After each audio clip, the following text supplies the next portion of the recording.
Okay, I guess that makes that pretty plain. Now, those of you who are here, we're giving a lecture tonight. This is presented by the Virginia Museum of Fine Arts, the Department of Statewide, which reaches out to the rest of the state. We don't just sit in Richmond. We are a Virginia museum. So we go out to the state, and this is one of the ways we do it. We do it with Zoom lectures, and I lost my light behind me. But yeah, they're fading in a little bit there. We do it with the Zoom lectures. We have Zoom workshops. We have artists that give workshops by Zoom. And we also do it the old-fashioned way still. We go in person and do these. But we found the Zoom lectures have been very popular. So we're going to keep doing them, even though it's not the COVID era, we hope. But we'll keep doing these by Zoom if they're requested. And I'm getting a question, will the link only go to members? I think that's who you only send them to, Jim, or are there other people you might send the link to? Yeah, we send it to the membership that's listed with the Williamsburg Contemporary Art Center. And, all right, very good. And anyone who asks for it through the library. Yeah, well, that's great. So this lecture is brought to you by VMFA Statewide, but also the Williamsburg Contemporary Art Center and the Williamsburg Regional Library. I'm going to introduce our speaker very soon, but first I'll give you the ground rules. We have a question answer box. That's where the questions will go. This is a webinar, so you're all anonymous until you put a question into the question answer box. And we can ask our speaker the questions that you put in there. And if it's a pressing question, you want to know it just as she's talking about something, I will get it in there. We can answer it pretty quickly. Otherwise, we usually have a lot of questions at the end of the talk. So either way is fine. I've also opened the chat box for nice comments too there. All right. I'm going to get this rolling. I'm going to go back to Jim Bowers, who is the person who coordinates the speakers program for the Williamsburg Contemporary Art Center. Take it away, Jim. Well, thanks, Trent, and good evening to everyone here. Thank you for joining us tonight. We have one more program coming up, and that's on next Monday night, October 24th. Sally Bowering, and she's going to talk about gesture, abstraction, expressionists, which is going to be interesting. It's going to go into the people and what was the movement that led to that type of artwork. And going forward, we plan to have another season this winter. Hopefully, it'll be in the first couple of months. So stay tuned. However, you learned about this program.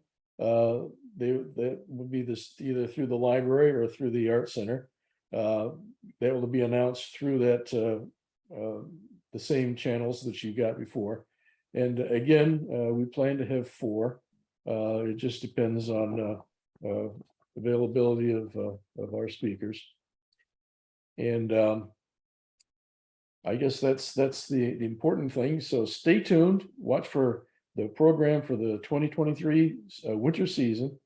And I'll turn this back over to Trent and our speaker tonight. Okay, thank you, Jim. And without further ado, I want to introduce to you Celeste Fetta, who holds a master's degree in decorative art history from the University of Glasgow, yes, in Scotland. And she's currently the Joan P. Brock Director of Education and Assistant Deputy Director for Art and Education at the Virginia Museum of Fine Arts. Take it away, Celeste Fetta. Thanks, Trent, and thank you, Jim, for inviting me and being a great statewide partner to VMFA. And good evening to everyone out there in the virtual world. So glad you're spending the evening with us tonight. And we are going to be talking about Cartier this evening. So I'm going to see if I can, there we go. Innovation and inspiration. And I thought I would sort of kick things off by a little word association question. And you can, if you're willing to respond, you can pop into the chat or in the Q&A. When I say the word Cartier, what comes to mind? So it can be a one word, it can be an adjective, a noun.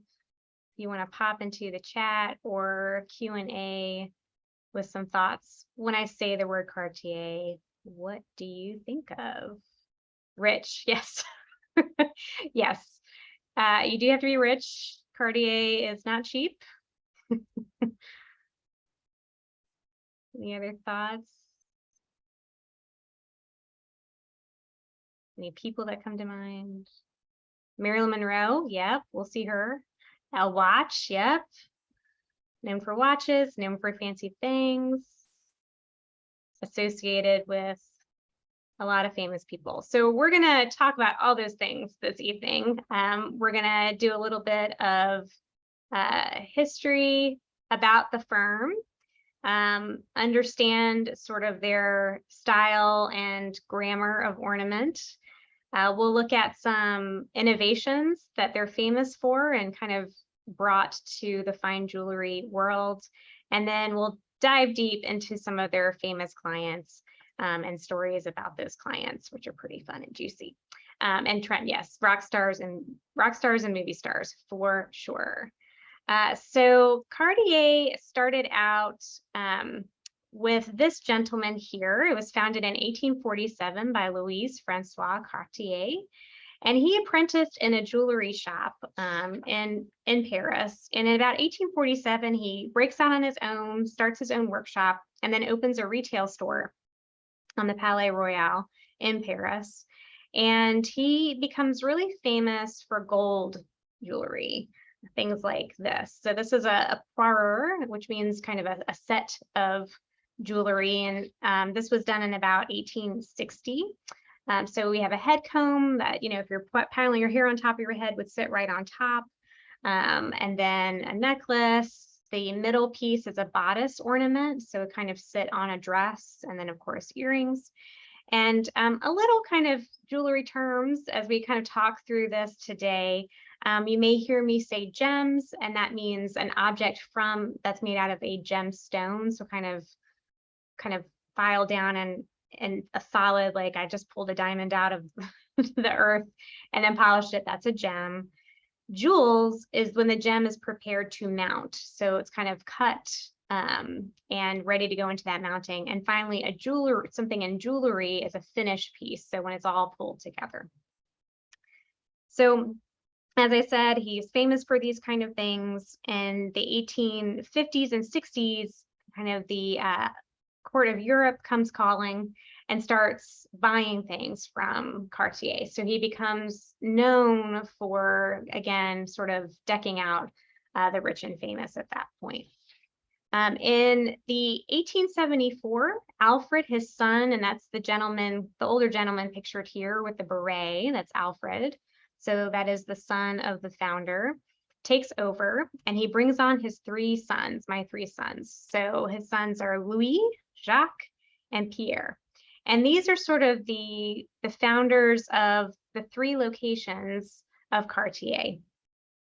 And Louis Cartier is probably going to be the most kind of famous, sort of like heads things up in Paris, really takes over for his father there. And this is a great quote for him. "You must infect the client with gemstone fever." So he gets the clients really excited about the things that are sparkling.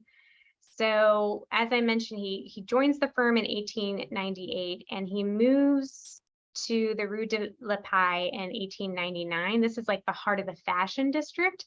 So he's starting to associate Cartier with the fashion houses on that street. So that's very important, thinking about clientele and services. He's influenced by a lot of different things: 18th century French painting, Islamic art, Far Eastern art, but he's also kind of a man of science. So he's looking at the atom and matter and and materials, how you can work with materials to create innovative things. The Prince of Wales, also Edward VII, called him the jeweler of kings and the king among jewelers. So that's kind of the high esteem that Louis was held into. Jacques, his brother, opened the London location in 1904. And he's the guy who's going to go to India and the Persian Gulf to really set out to find jade and rubies and other materials from these locations that's really going to set Cartier apart from other makers. And then finally, Pierre Cartier opens the New York location in 1909. So you have sort of these three brothers all stationed strategically, right, where those clients are. So Paris, London, and New York. Again, fashion houses, Paris, London, New York. So how can you tell, like, what makes Cartier Cartier besides all the diamonds and things?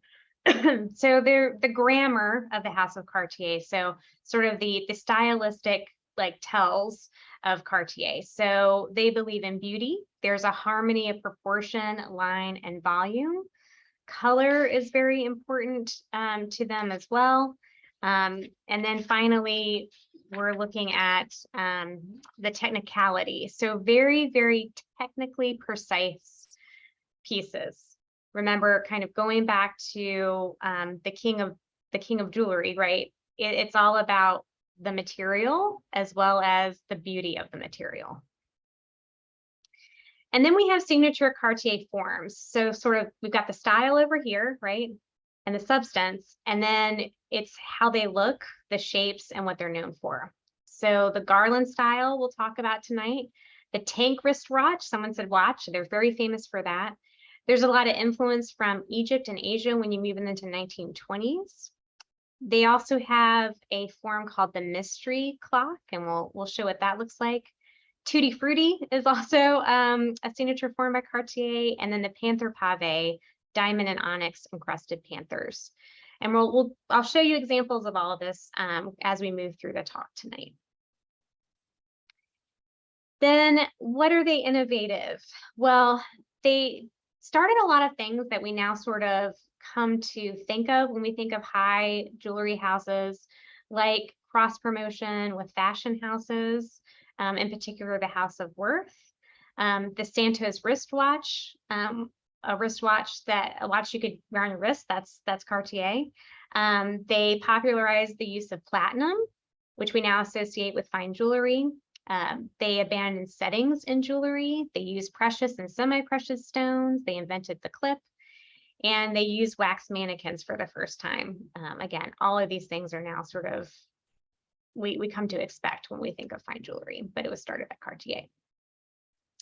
So getting into some of the signature style, this is known as garland style, and you can kind of see why. So it looks like a garland of flowers, and it's very, very delicate and fine. So if we think back to kind of I'll go back and look at the pave. See, it's kind of like clunky, chunky, a lot of gold, and the settings are really prominent in this piece. Well, here in the garland style, by this point, it's so lightweight. It almost looks like it kind of could float away. And that was very key to this particular style associated with Cartier. This was worn by a Mrs. Townsend. And the design was influenced by Louis XVII. Again, kind of this very naturalistic, very delicate piece of jewelry. It would have been worn on the bodice. And again, very clear, the use of platinum here was very, very key to making that a successful piece. And platinum, again, was kind of a new thing at that time in jewelry. Cartier, the House of Cartier, wanted to try something that was a little bit more durable than silver. Silver tends to be a little too malleable. It can tarnish easily, and platinum had a higher melting point, so it's stronger, and you can use small quantities because of its strength, and it would have the kind of same strength that you would have to use like a bigger quantity of silver or gold in. So you could achieve this sort of delicate touch to the jewelry. And that was really important because they wanted the jewels, excuse me, to stand out. Remember, infect the client with gemstone fever. You want your diamonds to be up front. You want them to be flashy. You want them to catch this new electric light that's being invented. And it gives off a real pretty sparkle when you're wearing it. So all of that was really possible with the use of platinum. Again, that delicate nature all through their jewelry. And he's looking to Cartier, remember in Paris at this time, he's looking through a lot of French influences, even in architecture. These are balcony grates that you see on the left, designed by a gentleman named Jean-François Forty. And look at the similarities between the grates and this tiara, the same kind of scroll work, the same open pierced work. And again, only achievable with that use of platinum and diamonds to live. They look almost identical. This particular piece was owned by the same woman who owned the garland swag. So she must have really liked the style and the use of diamonds here. Another beautiful tiara out of platinum and diamonds, because, you know, royalty was always a patron of Cartier, but they kept following as their innovations kind of came to be. This is Marie Bonaparte, yes, of the Bonapartes, Napoleon Bonaparte family. She adapts this sort of same kind of style of wearing the tiara low on the forehead, and that's what Josephine did. So kind of emulating her relative here. And this was done by commission for her marriage to the Prince George of Greece. So it is olive branches, and you can kind of see the olive branch here and little olives here. And so it also had a symbolic significance for her. And this is her wearing it here. Now, I mentioned the House of Worth earlier. So these are examples of designs by the House of Worth, located on the same street as Cartier in Paris.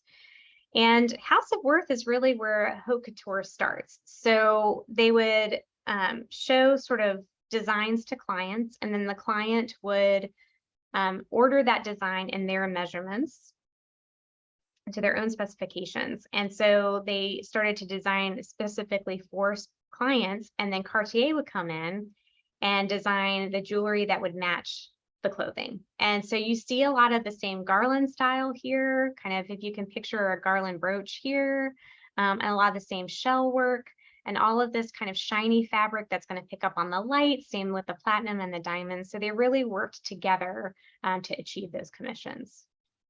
Another innovation or style is the bow, and that shows up in more House of Worth clothing as well.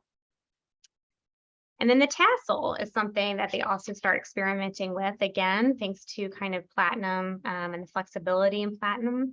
On the right is a famous necklace called by Marie Antoinette, kind of the star of the affair of the necklace. And they're modeling their version of that on the famous Marie Antoinette piece of jewelry. This was made in 1903. And again, very famous, but picking up on that French history. So there's a nod to the past here, and that gives it a sort of excitement and desire, right, to be associated with something so like scandalous as Marie Antoinette. So not only royalty were bought from Cartier, but also performers. And this is sort of kind of the roots of kind of the glitterati who are going to be coming to Cartier to be outfitted by him, now the movie stars of today. So this is La Belle Otero. She was born in Spain. She performed at the Folies Bergère. So you may be familiar with Folies Bergère if we think about Loie Fuller and the Can-Can, all the famous dancers there. She performed as an Aldusian gypsy, and she had two husbands. She was also a courtesan. And so her lovers liked to shower her with jewelry, and they would go to Cartier because that's where one went to get the best. And she was known to have eyes, quote, of such intensity, it was impossible not to be detained by them. So very famous. And here you see her sort of dripping in jewels, a lot of them Cartier. And again, sort of people who wanted to be like her, right? Wanted to emulate her and the jewelry that she had. And queens too. This is Queen Alexandra. So this is from her portrait of 1908. And on her neck, she wears a collier necklace by Cartier. This is called, also known as a risée necklace. It sort of clings to the neck, almost like a large collar. That is all platinum and diamonds. And she, again, important jewelry to her, so important that was featured in her state portrait. So not just for women though. So Cartier was, like I said, an innovator and wanted to kind of push the envelope, but also worked with clients to understand what their needs were. Customer service was really important to the Cartier firm, and working with famous clientele also made them famous. So this gentleman here is Alberto Santos Dumont, and he was really into this newfangled thing called airplanes and aeronautics. So he was a pilot who had a flying machine, and he wanted to figure out a way to check the time without losing control of his plane. So he went to Cartier to help him with this. And Cartier in 1904 designed this watch. It's now known as the Santos watch for him. And what was innovative about this is that it's an entirely kind of one piece. So the case here, the strap feeds through the back of the case, and everything is set kind of together. The other thing that's really important, there's no structural break. So it's sturdy, and if you're flying in a plane, a flying machine, that's really important. So nothing's going to it's going to be really hard to break. And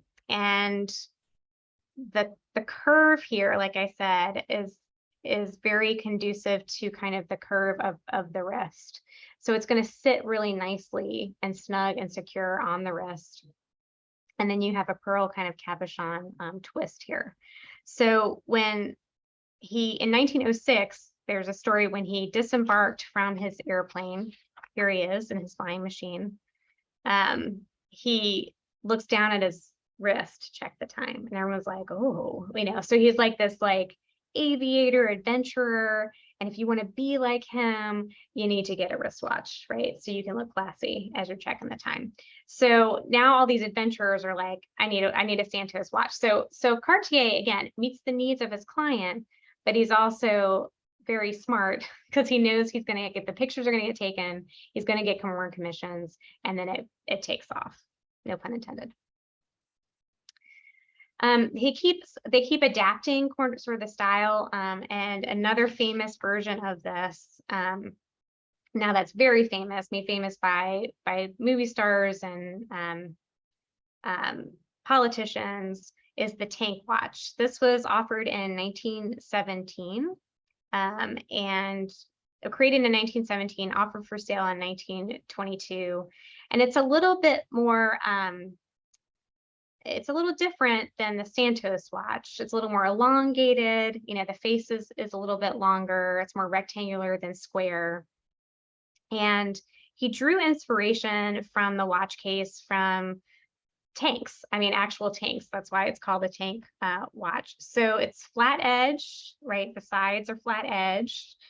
It extends to hang the strap. And then the strap kind of runs around. The other thing that's like a tank is this sort of second hand here that runs around like a track or the treads of a tank.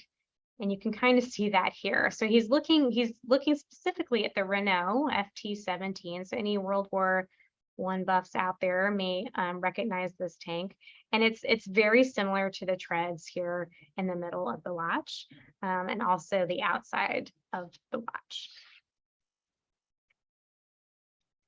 And it's so popular that Rudolph Valentino actually wears it, and it's very anachronistic scene from The Son of the Sheik in 1926. So they're produced over and over again, and people, famous people, it's like a status symbol, can't get enough of the tank.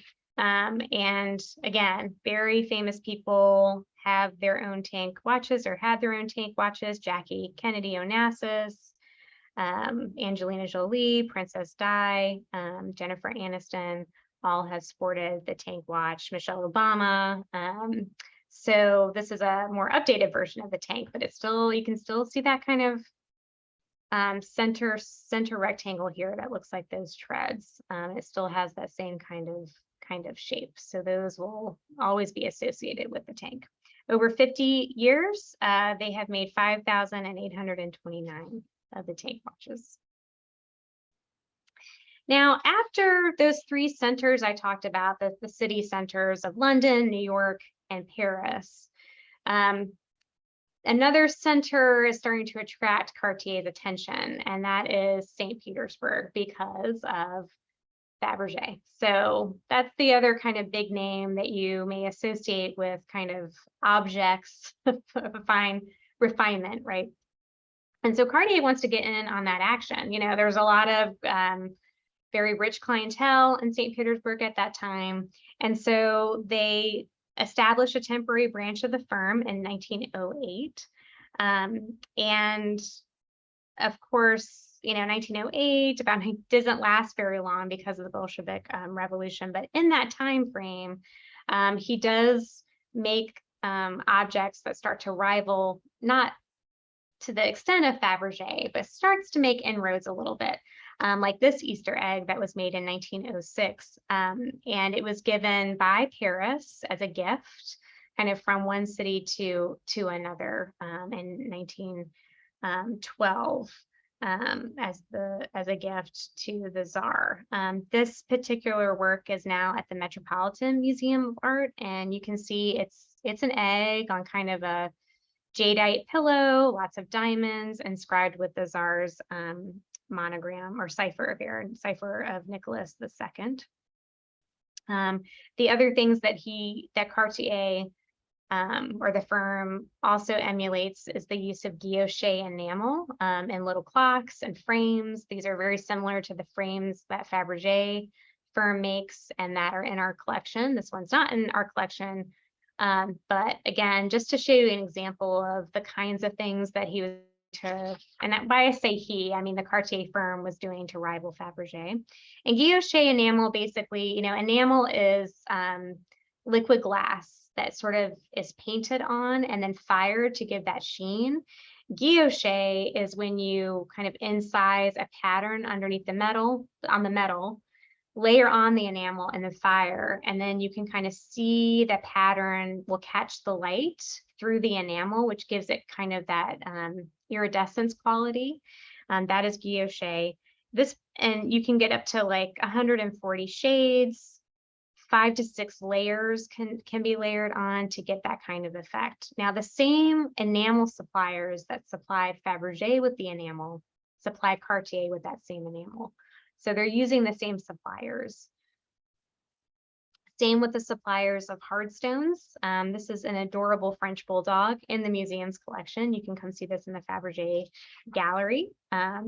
And this is, again, same supplier who's giving hardstones to Fabergé, who's famous for animals, gives it to Cartier, and Cartier firm makes their own animals as well.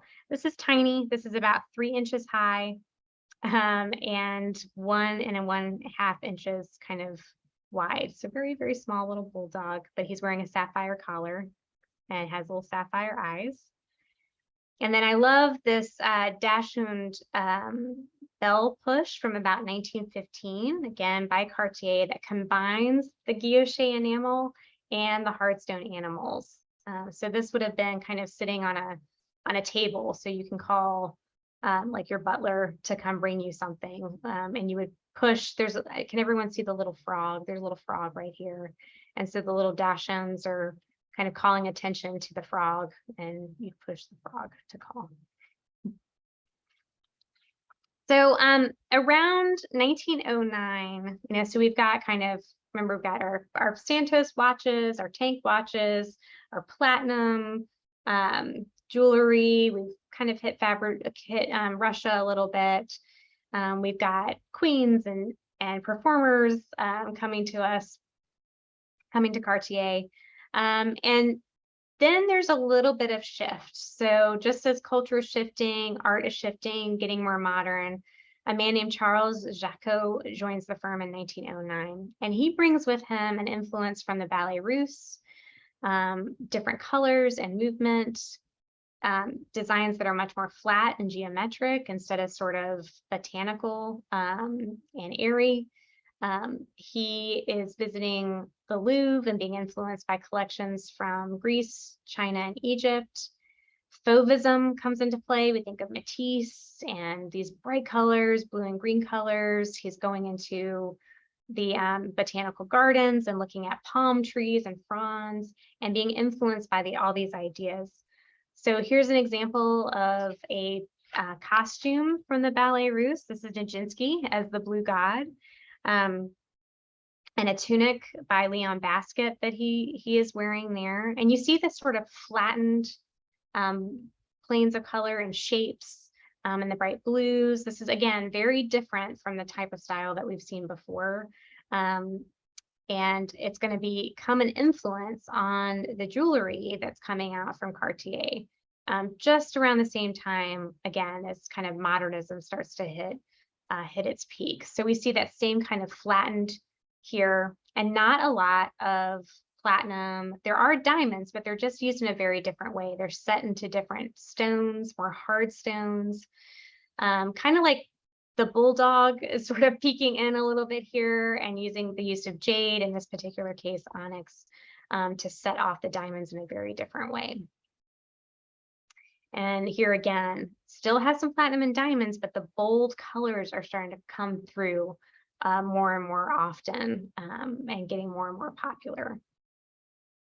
And that's because fashion's changing too. Remember, they're still associated with the fashion houses. And I love this, this work because it's a Barbier print. And Barbier, we have a lot of Barbier in the VMFA collection.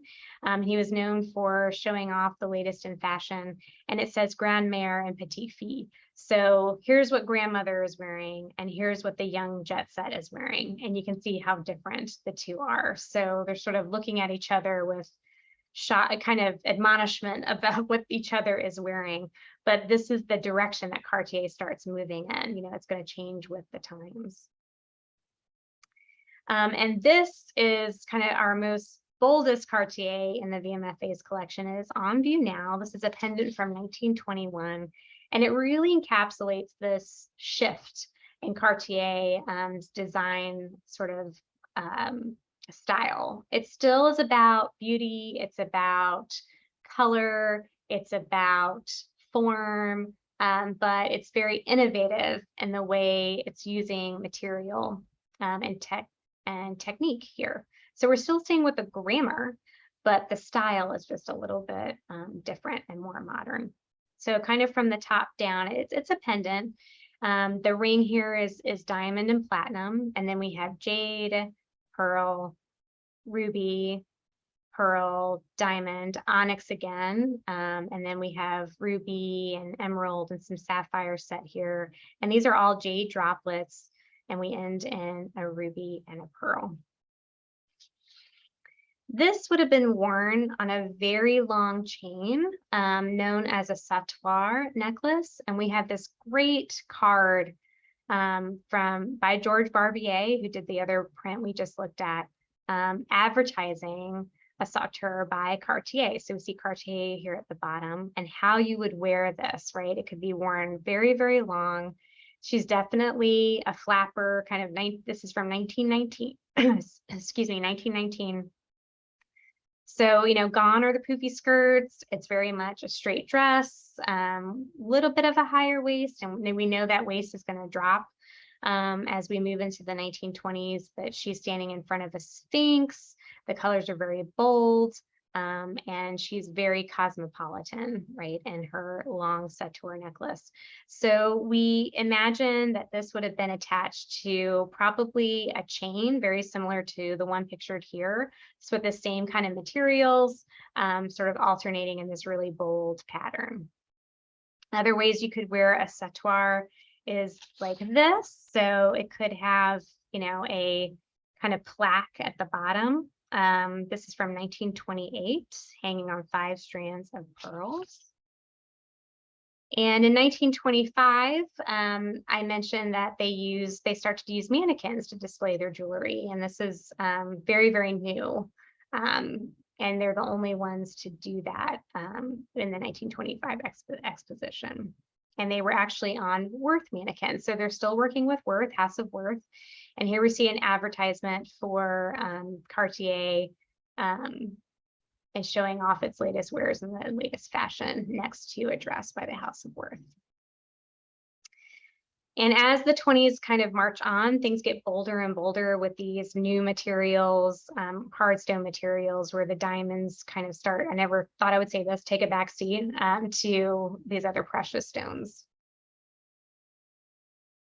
And more examples about how you would wear these. They could be worn down your back as well as your front, at parties, and then even in the theater.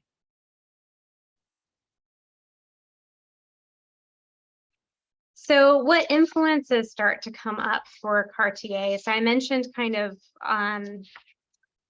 ballet russe, fashion, of course, but then we get a lot of influence from other culture. In particular, Egypt. In 1922, Howard Carter discovers King Tut's tomb, and this just sets off a wave of sort of Egyptomania through art and fashion, and Cartier was not immune to that. So it starts popping up in a lot of its work, like this pendant here, and also like boxes that incorporate Egyptian artifacts. So a little questionable here, probably not originally an Egyptian artifact, but kind of definitely putting off that kind of tone. And again, this is by Jacquinot. So the gentleman who was influenced by ballet russe, who came into 1909, was still working for the firm and is still pulling on these inspirations. They start making clocks with Egyptian motifs and brooches. Here's a scarab brooch. They're also looking to China and Japan. Another box. Beautiful box on the left there, an onyx with precious stone inlay. It's a vanity case. And jewelry as well. So a chimera bracelet, and you see these sort of 2 dragon heads here with jade. And then this pendant pin here with cerulean and pearl. Now, around this time, they start experimenting with clocks. I showed you the Egyptian clock, which actually is sitting right here on this top shelf here. But then they start to experiment with illusion clocks.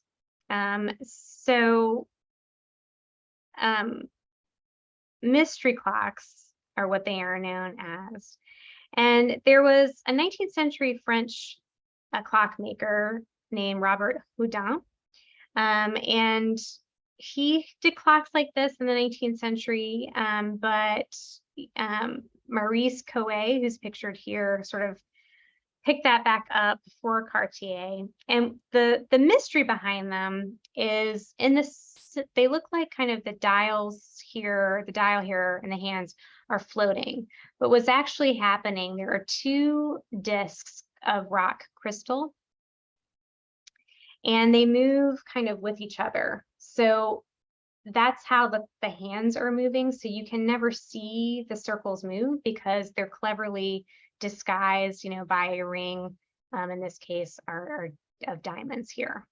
So it's definitely a feat of engineering. And they play around with the format, doing a central axle version, a screen version, a portique or portico version, and then figural versions as well.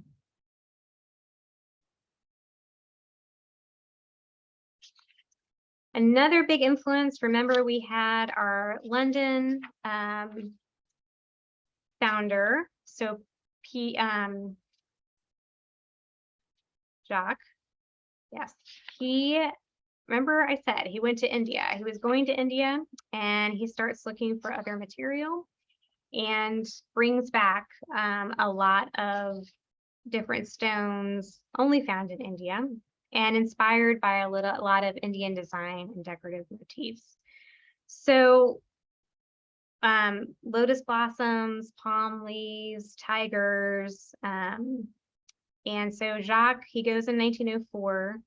He goes around collecting stones from Indian dealers, combines them in platinum, lots of emeralds, and starts making kind of this style in vogue in London and then in Paris and then in New York.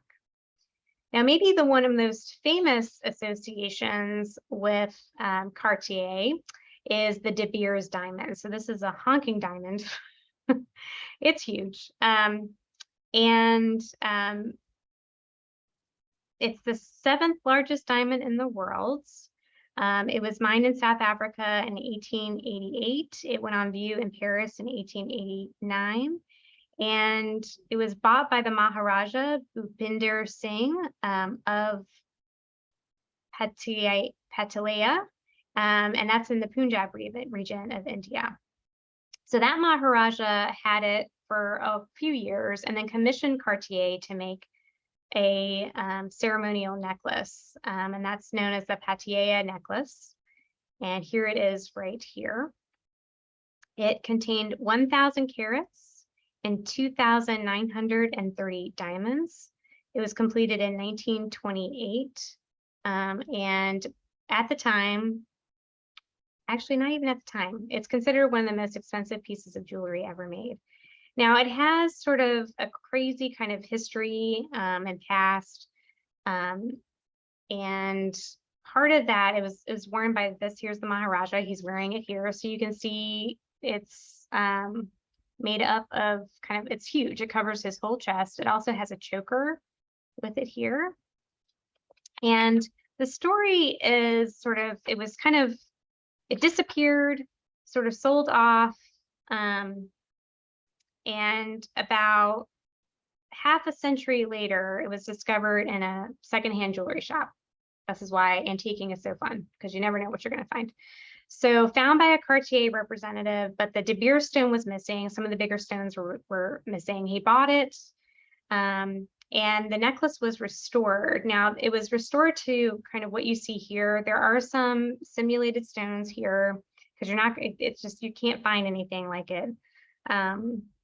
And the De Beers was not seen again until 1982. It came up for auction in Geneva, and it was sold for $3.16 million. Now, the palatial necklace, again, is owned by Cartier, kind of the restored version. Now, there was some controversy this year, actually, in May, when Emma Chamberlain, who is a YouTuber sensation, wore the choker to the Met Gala. So this is the same choker here, again, now owned by Cartier. And people in India were really in an uproar about it because, it was designed for a Maharaja. How could she? So there was a lot of drama around it. She never kind of confirmed that it was, but we do know that Cartier supplied her jewelry for that evening. So pretty sure that's what she was wearing. So still has a lot of scams today. Again, the kind of taste and for Indian influence by Cartier really permeates into the 1930s. So that was then kind of the 1920s, still going strong in the 1930s. And it really typifies this line called the Tutti Frutti, which is a great name. Tutti Frutti, because these are like kind of juicy colors. We've got bright blues and greens and reds, and they're all sort of dancing kind of in this beautiful necklace. It's kind of, they're like in cabochons. You can see kind of leaves really heavily carved and articulated stones. So we've sort of gone from again, that kind of like airy platinum to kind of bold colors in the 1920s to really kind of dripping with these kind of hard stones in the 1930s. The most famous of the Tutti Frutti is known as the Hindu necklace, worn by Daisy Fellows. And here's her wearing the necklace here. This is what it looks like kind of in black and white in its original form. It had these cords on the end. And Daisy Fellows was known at the time as the world's most elegant woman. She was the daughter of Isaac Singer of Singer Sewing Machines. She was very much kind of a woman of the scene. This is a photograph by Cecil Beaton from 1936 where she's wearing it. And she wore it in, her daughter actually wore the Tutti Frutti necklace at a costume party in 1951. And that was the last time she wore it and ever wore it. It was bought in 1991 by Cartier, the House of Cartier, for $2.7 million. And that's the highest price of a Tutti Frutti necklace that has kind of set the record.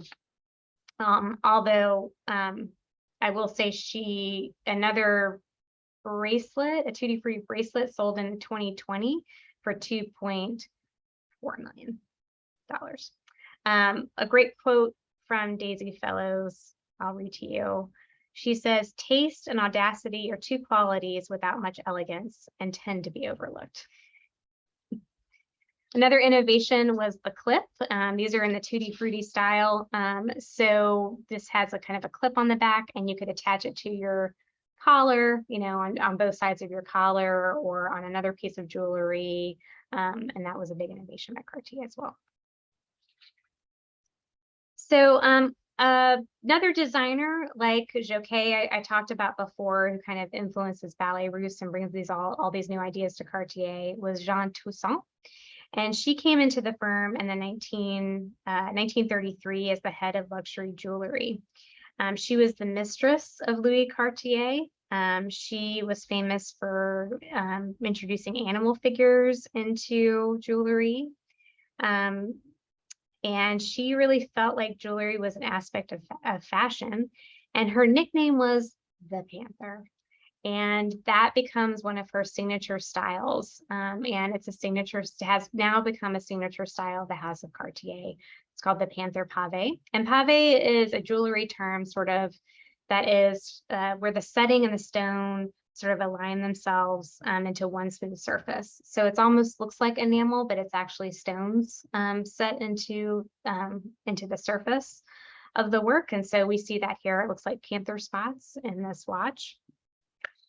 And panthers become really au courant. It's a big deal kind of across the 1920s. And a great kind of legend has it, she came up with this idea while she was in Africa with Louis Cartier. And she saw a panther and she exclaimed, "Onyx, diamonds, emeralds, it's a brooch." So it's this kind of legend of how she comes up with her idea. She's very, very dramatic. But the panther becomes associated with Cartier, almost like a mascot of Cartier. And on the right is a really famous brooch that she designed in sapphire and diamonds around a lapis lazuli globe. And a bracelet on the other side. This is a bracelet by a panther that was owned by Wallace Simpson. And this is fully articulate. You can kind of see the clinks here. So you can kind of move the panther. So it really does look like the panther is moving. If you can kind of picture a cat sort of on the prowl, the bracelet does that, which is pretty cool. And then here we have an advertisement, modern day advertisement, still linking the panther to, or the leopard to Cartier and its famous road box. In the 1930s, platinum is expensive. So after kind of, they wanted to experiment with other materials that weren't as costly. And the scale also shifts. Remember, platinum is stronger, so you can kind of do more with less, but gold is not as strong. So it looks a little bit bolder. And this also kind of goes with the austerity of the period. And then during World War II, they create some patriotic jewelry as well to inspire. So we have, you know, a pin with kind of a robin or a bird, little bird, a cage bird who wants to be free. And it's in red, white, and blue, which are their French colors. And so there's kind of this hint of really French patriotism at the time period. Unfortunately, in 1942, Louis Cartier dies in Lisbon when he's waiting for a visa. So that's kind of marking the end of an era for Cartier. There's also some grand gestures at the end of the war. This is a 1930 clock of ebonite, nephrite, and silver. It was given to President Roosevelt in 1943, and it's inscribed, "The architect of our victory in the world." So again, this kind of commemorative gifts.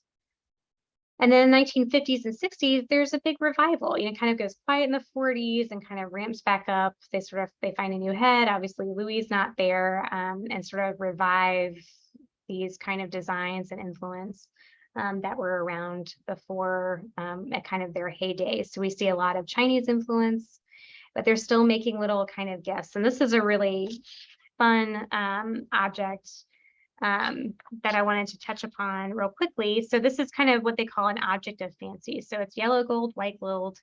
It's engraved United States, and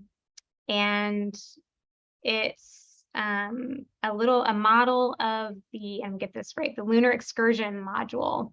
And it was commissioned from a newspaper, Le Figaro, and you can see the inscription here.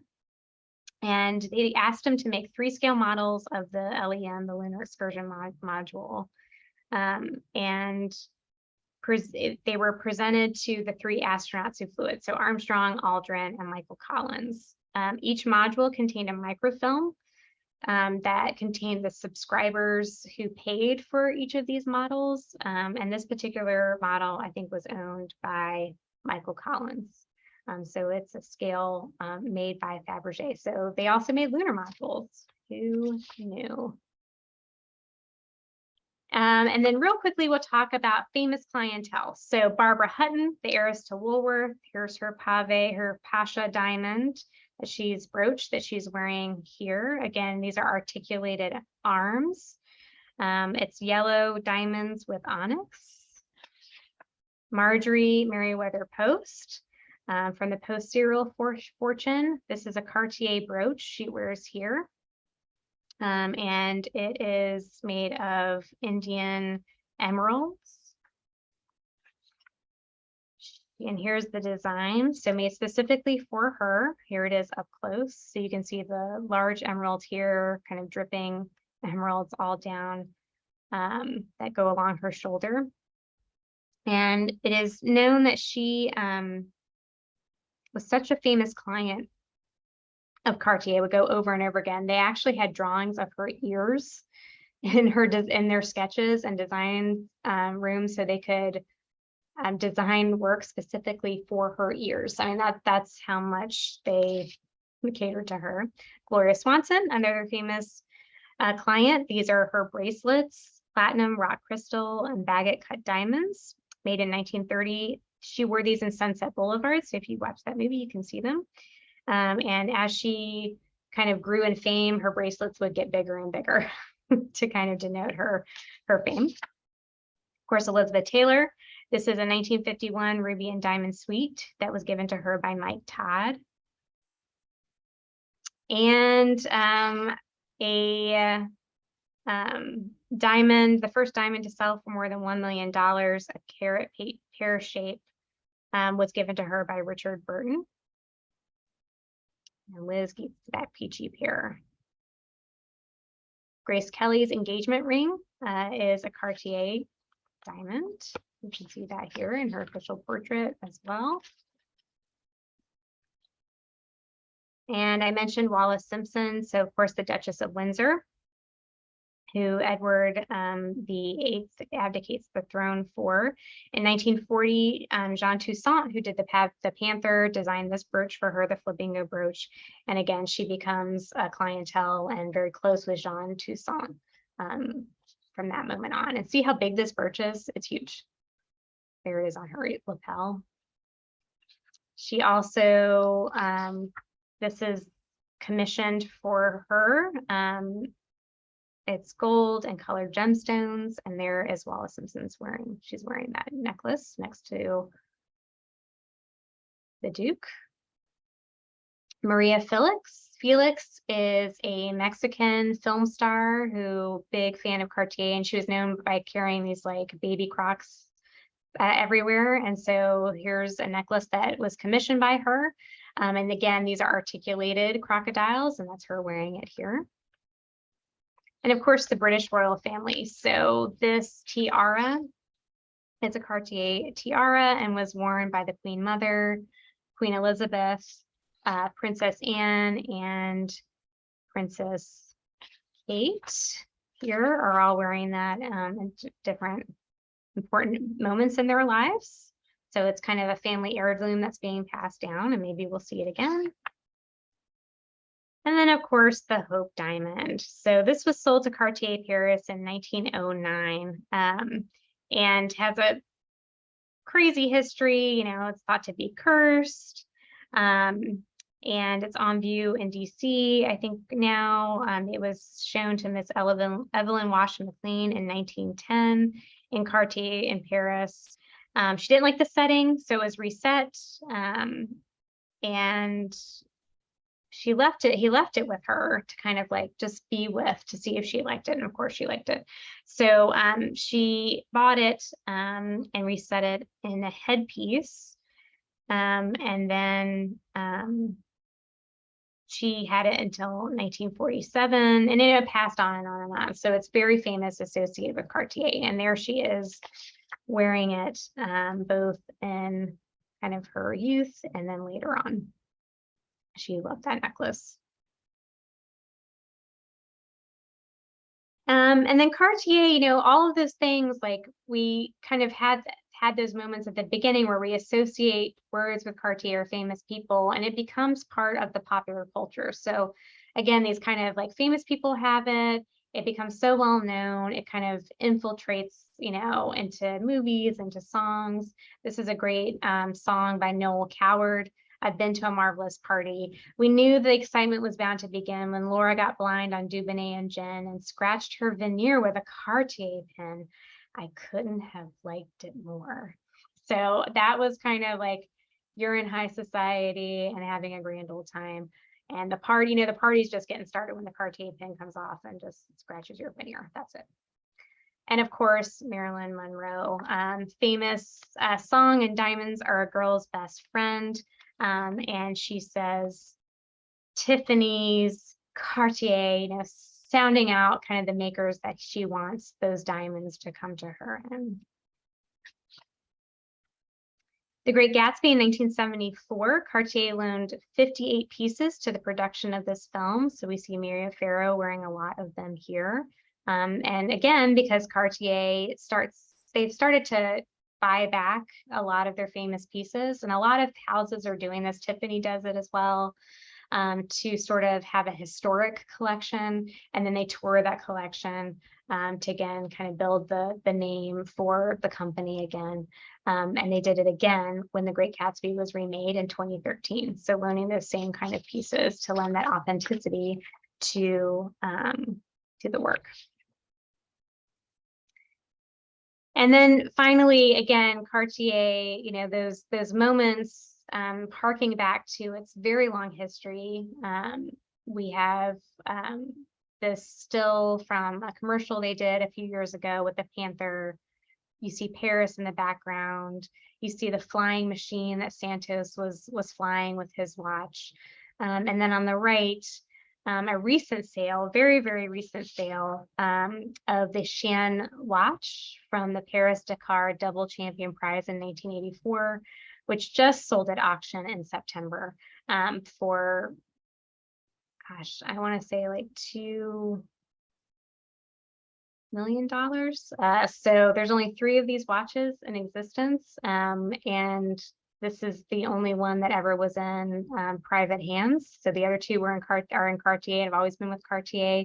And this was a prize for a very famous motocross race where a champion won twice back to back. And it was just sold. So Cartier still has influence, still are innovators, and are still very, very rich. So I'm happy to take questions, and I thank you for listening.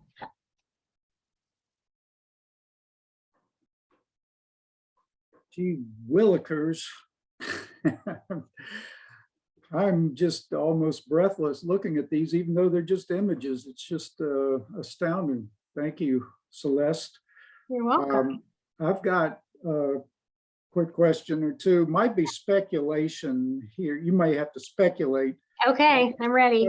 It sounded like Fabergé and Cartier, and I guess Tiffany, probably it was a symbiotic relationship. I mean, or was there rivalry there? Do you know? I'm sure there was. I'm sure Fabergé was not happy about Cartier kind of coming onto its eggs. Yeah, coming onto the turf with eggs. I mean, no one's going to rival Fabergé for eggs, that's for sure. But you know, when you have the same suppliers kind of competing there, there's gonna be some overlap probably. You know, and I think it depends on sort of cachet. You know, if Fabergé is going to go to the czars first, but you know, if you're in a circle of the czar, maybe you go to Cartier because they're going to be easier to get. So kind of depends on where you are and where you want your circle of influence to be. Well, we've got a question from a member of the audience. Okay. How many pieces are on display at the Virginia Museum? I think they mean. Yeah, of Cartier, we have about 4. So there's 3 pieces in the Fabergé gallery. So those are those hard stone animal figures. We've got 2 bulldogs, a little bell push. And it's in, you know, even though it's not Fabergé, they're in the Fabergé galleries because 2 of those pieces were collected by the same collector who gave us Fabergé, so Lillian Pratt. So it's interesting because there's been a lot of attributions to those works over the years because, you know, we were talking about the same supplier and they're in the same style. So she maybe bought them thinking they were Fabergé. And then further research has divulged they actually were Cartier. So we wanted to kind of show them together to show that cross influence. And then in the decorative arts galleries and the Art Deco gallery, I have 2 pieces on view by Cartier. The pendant that, like, for me, started my kind of rabbit hole into Cartier, that glorious onyx and pearl and jade pendant. And then we have a purse by Cartier, actually, that has a diamond clip. And I didn't get into purses. That would have been another 5 minutes on the slides. So it's about 4 or 5 pieces. Well, this may have something we have to speculate on also. Is I'm looking at all this and talking about Fabergé and Tiffany. What would make someone choose one over the other? Can you venture any guess towards that? I mean, they just all seem fabulous. Yeah, I'd have a hard time. I mean, every time I go to Cartier, I have a hard time. I think it's sort of, personal taste always comes into play for sure. I feel like Cartier sometimes is more associated like with French style, where I see Tiffany much more associated with New York. And Fabergé, that's just kind of, that has like the mysticism and romanticism of sort of the czars. So, I think it depends on kind of where your taste is and what you kind of gravitate towards. Do you want to be Audrey Hepburn? Do you want to be Marilyn Monroe? Do you want to be Anastasia? Like, it just kind of depends on. Liz Taylor. Liz, do you want to be Liz? Grace, yeah. So that's very impressive that all these people get to wear them to parties and gatherings. I think I can honestly say I don't think I've ever been at a party that's had any Cartier jewelry there, but maybe someday. someday. If anyone, you know, wants to invite us to a party that has Yeah. one, please. We'll share our And- email. And did I may have missed this. Did you say that the Cartier company actually invented the wristwatch? Well, Along with I think they invented the adventure wristwatch, you know, the leather strap, and sort of popularized it. I can't say for certain they figured it out first, yeah. but they definitely popularized it. Well, I wonder if now they should make a Cartier iPhone or smartphone. Maybe they do that. I don't know, maybe there's a case for that. I would imagine so, like a Apple Watch Cartier, and Yeah. yeah, an Apple tank. Yeah. I could see that. Well, Cartier, you can thank me for coming up with that idea. If you haven't already. One more question I have. Do you know if that Marie Antoinette necklace still exists? No, it does not. Yeah, I imagine somebody Mhm. snatched that thing Yeah, away I think from- that's been broken up. Yeah. Wasn't there an Affair of the Necklace movie, Trent? Isn't there a movie? Maybe I'm making that up, or a book. Rings a bell. I know. I feel like if someone knows out there, you know, pop that into the chat. I feel like that is true. Yeah. I'll check on that. Yeah. Okay. Well, thank you. I meant to say, I should have read your whole credentials here because I forgot about this, that you got your bachelor's at William and Mary. I did. And I think most people out there know that William and Mary is in Williamsburg. So Yes. there you go. I always love talking with this group just because of that too. It's a great place. One last question from the audience here. Oh, it's a thank you. So Yeah. thank you very much You're for a wonderful welcome.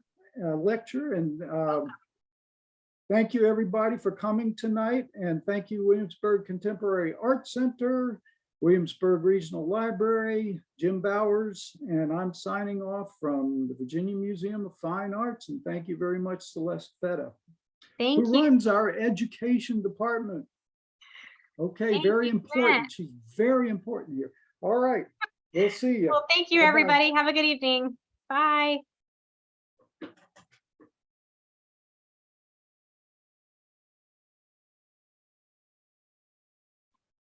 Oh, that was great. That was really very interesting. Yeah, it was fab. Oh, yeah. Just love looking at that stuff. Yeah.